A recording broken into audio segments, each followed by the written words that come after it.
made some changes after I watched Julius Sherman to the game myself. Yeah, just from studying. And I see their videos of me on my. You understand? You're an athlete, right? Yes. Yeah. Well, I was. Yeah. But you understand mechanics. Yes. So what I see in Caitlin Clark's jump shot, right? Mm-hmm. It's a two-step jump shot, and the way she skips into it, I can really appreciate. I'm the first person that I watch his fingers pause right here. This isn't a random hoops addict narrating clips. This is a 56-year lifer of the sport. Raised on courts in West Philly, a man Kobe Bryant once studied closely. Now unpacking what truly separates Caitlin Clark's shot mechanics from every other pro shooter alive, and what he's about to uncover cuts far deeper than most fans expect, because when you see Caitlin Clark rise from 30 foot like it's routine, a precise chain ignites in about 8 seconds that only a rare few players in basketball history have ever controlled. We're describing a two-step jumper with a skip entry so fluid it feels like physics are bending, but they aren't. She's simply functioning at a tier most shooters never touch, or even dare to imagine under real pressure moments. There's only a few people I've ever seen to do it and really get it right. Right. Durant tries it, but doesn't look smooth as when Kobe Bryant does it. We paid the Stoyakovich used to do it. But Caitlin Clark does it so smoothly. I'm talking about where there's a little skip right before her feet plant. Yeah. And she brings the ball here, and it's here before her feet actually leave the ground. And it's a two-step motion with a gooseneck release. Kobe Bryant, there's only a few people in history that can really get that two-step jump shot with the your feet are off to the left a little bit. Sometimes your right leg lands in front of you. There's only a few people who've been able to do that and make it look organic. There it is, the two-step sequence with a gooseneck finish. Now he just name-dropped Kevin Durant and Kobe Bryant in the same breath as Caitlin Clark, and that's not hype, that's film.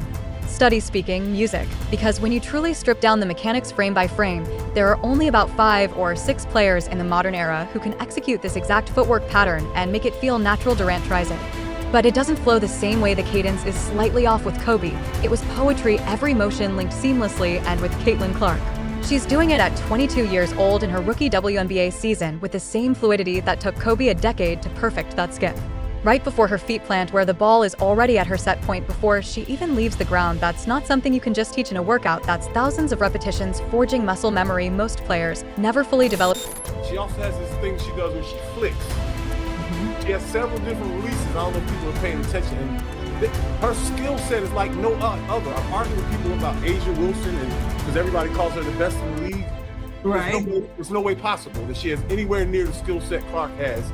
And the way they defend Clark automatically makes her the best person. And this is where it gets surgically precise. He's breaking down the right leg, landing ahead of the left. The angled foot placement, the multiple release points, these aren't small nuances. These are the exact mechanical advantages that let Clark shoot over defenders who are taller, quicker, and leaping higher than her. Watch the side-by-side he just made with Aya Wilson. Now, Aya Wilson is the 2024 WNBA MVP, a dominant post presence, arguably the most complete player in the league today. But skill sets tell a different story, because Wilson thrives in the paint, leveraging size, positioning, and touch around the rim. Clark thrives in open space, generating offense from 35 foot out, dismantling defenses with handles, court vision. And that signature shooting sequence, we're dissecting. You can't guard them the same way. Teams have to completely retool their game plan for Clark, purely because of these specific mechanics. She's getting the ball, she's gonna do a 1-2 step, okay? This is what that guy was talking about, okay? Little fake, 1-2, bang, bang, and then shooting, okay? That's the 1-2 step. It's not necessarily exactly what he was talking about, but it's a part of what he was talking about. I just kind of want to break it down, because her actual 1-2 hop step is kind of a rare thing a little bit. So no matter if it's off the dribble or a standstill jump shot, that is what this is. That's when somebody pass you the ball, you don't do anything but pull it, okay? That is a standstill jump shot. Mechanics are still there, all right? This is the 1-2. She had the 1-2. She did the 1. She caught the ball on the 1. The 2 is coming, okay? Right here, the 2 is coming. Once that 2 come, boom. She pulling up in the same mechanics. Right at the shot pocket, coming up, flicking the wrist, knocking it down. Okay? Now we dive into the nitty-gritty breakdown. And this is where most people's eyes start to glaze, but stick with me. Because mastering this 1-2 step is the secret to why Caitlin Clark can pull up from anywhere on the floor with defenders all over her. Watch the sequence again. Catch, 1, 2. Hop. This isn't a typical hop like Damian Lillard or Steph Curry off the dribble. It's not a simple gather and leap. There's an extra rhythm step that carves out separation and gets her into her shooting pocket faster than defenders can even blink. That's why she's hitting clean looks even under tight coverage. The pre-hop fake is critical too. It freezes defenders for a heartbeat, just long enough to slip into that footwork pattern, and because the ball is already ascending to her set point. During the hop, not after, she's releasing a full 1/10 of a second ahead of shooters who lift the ball post jump in basketball. A 1/10 of a second is the razor-thin margin between a smooth shot and a block. Go another one. 1-2. You saw that? She caught it. 1-2, then pull it. Okay? So this is a part of what he's talking about. We're going to get into exactly what he's talking about there. And as you can see, remember he brought up that right leg lands in front of the other leg. That's this right here. That's what you're seeing. You see that right leg in front of this? And it's because she's slanted. That elbow is lined up with the rim, okay? And we're gonna talk about the elbow, where the hand placement is. We're gonna talk about all that. Here go another one. Little fake. 1-2. Pop it. Okay, so right here, this is what he's talking about. Now, this is more so on the hop, but she kind of add the 1-2 into it. It's a smooth. Right there, that crossover into the 1-2 hop. Most players execute a standard hop, both feet leaving the ground at once. After the gather, Clark does something entirely different. She uses a stutter step, almost like a skip. Right foot hits, then left, then both plant, and she's already in her release. It looks like a travel in real time. Defenders think it's a travel, but it's not. It's an unconventional rhythm that scrambles the timing of shot contests. By the moment a defender realizes she's truly shooting and not still gathering, the ball is already gone. Here's why it's deadly in the WNBA. The three-point line is shorter than the NBA's, but Clark routinely pulls up from NBA range anyway. She's taking shots from 25, 27, 30 feet with advanced footwork. Most defenders have never faced. They're accustomed to shooters who set, rise, and shoot. They aren't ready for someone skipping into a shot with this rhythmic variation. Compare it to the standard hop he showed. One dribble, gather, music, hop.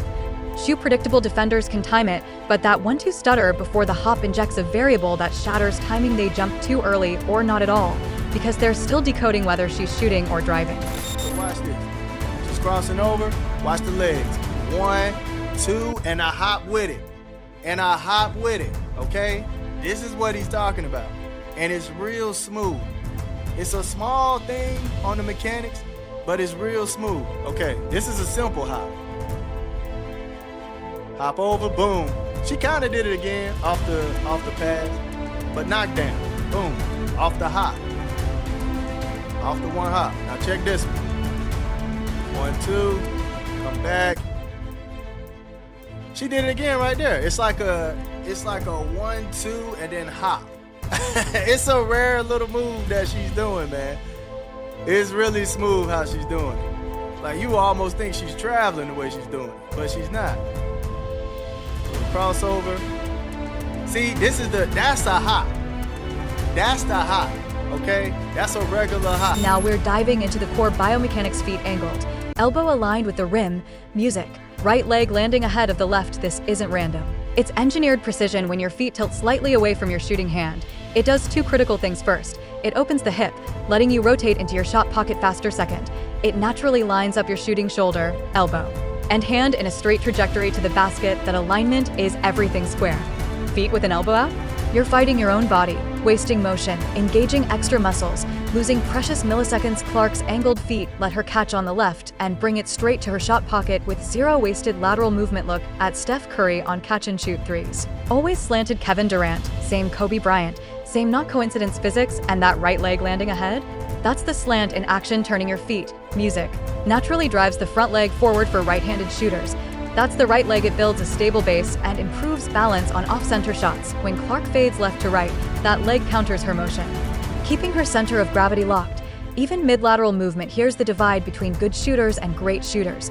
Good shooters need stability, legs under them, set, balanced, with time to complete the motion. Great shooters, they fire off balance, off rhythm, hand in their face, and still execute flawless mechanics. Caitlin Clark's low release illustrates this perfectly. Most fans think you need to leap high to clear defenders. Actually, that's backward high jump. Strain legs, After 35 minutes in the fourth quarter, elevation fails and shots fall short. Clark rises just 8 to 10 inches. Steph Curry does the same. It's not about outjumping defenders.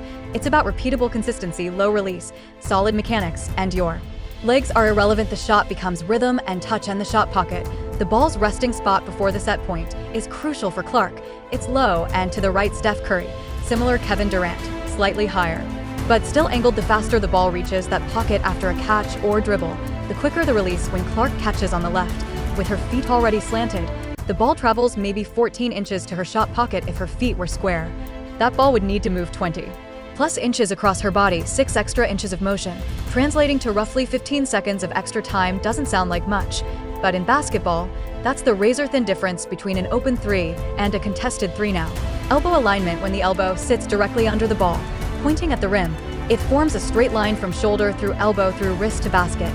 The most efficient path for force transfer. Any deviation, chicken wing elbow or elbow too far in, forces compensation with the wrist or guide hand, adding variables. Clark's elbow stays tight, not painfully so, but firm enough for a clean line, and because her feet are slanted and shoulders already rotated toward the rim, that alignment happens naturally. She's not forcing it. Her body mechanics are doing the work. The guide hand is another subtlety most music people miss. Clark's guide hand rests high on the ball, slightly to the side. It doesn't lift. It stabilizes. The actual shot comes entirely from her right hand. Her left hand peels off at the release point. Slow motion confirms it.